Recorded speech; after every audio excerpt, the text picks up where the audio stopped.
Nintendo is at it again. Nintendo officially announced last week that both the Nintendo Wii U and Nintendo 3DS eShops will no longer allow new purchases starting March 2023, to which Nintendo fans immediately began memeing, clowning, and then also just asking genuinely important questions about this decision. And to make matters worse, the date that Nintendo tweeted in the announcement is completely misleading, with there being even less time until the eShop shutdown. Reading into the More Information page, May 23rd, 2022 will be the date that the Wii U and 3DS eShops will no longer allow the purchase of games using credit cards, which is how, a majority of anyone buys anything. After that date, you won't be able to purchase funds to add to the account, and therefore you can't buy any games. Sorry. And later down the page, August 29th, 2022 is the final date that you can even redeem funds that you got on an eShop card. So after that date, basically any eShop card out there you are now forced to use on Nintendo Switch because you have no other option. So that March 2023 date was absolutely chosen just to make this decision seem more reasonable. But the date is merely the cutoff for the redeeming of digital download codes, which seems like such a small number of cases overall. I think the number of people who are just redeeming a code is far and away dwarfed by the people who are just saying, I want to buy a game, here, take my money please, Nintendo. Now, at first you might not really expect this to be that huge of a deal. I mean, we have the Switch now, who needs the eShop on the Wii U or the 3DS? But the fact remains that there are so many games on both of these consoles that simply aren't available on the Switch, or anywhere else for that matter. Plenty of indie games live on these eShops that don't have physical releases, haven't been brought to any other platforms, and soon they're just going to be totally gone.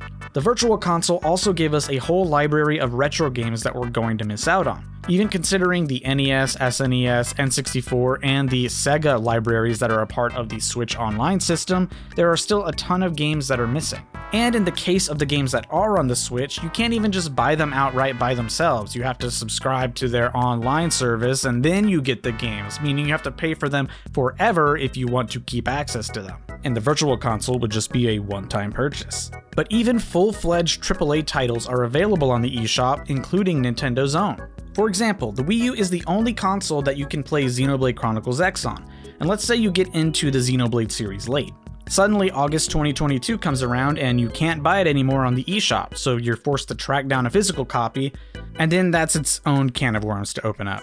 Physical game prices have exploded over the last 2 years. Xenoblade Chronicles X itself has roughly doubled in price since 2020, and I can't imagine what the price might be once that digital option is totally gone. And do I really need to bring up that Nintendo's own website mentions that you should go to flea markets or secondhand shops? Like, Nintendo themselves are saying you should go to those stores instead of just selling their games? Come on, Nintendo. And we're going to see this scenario for dozens or even hundreds of games. To some people that may not be a big issue, but personally, I think that's a shame. Video game preservation is something that I've become much more passionate about recently, and when companies routinely remove their content from certain mediums and don't provide an alternative, I can never side against emulation in that scenario. This meme has never been truer.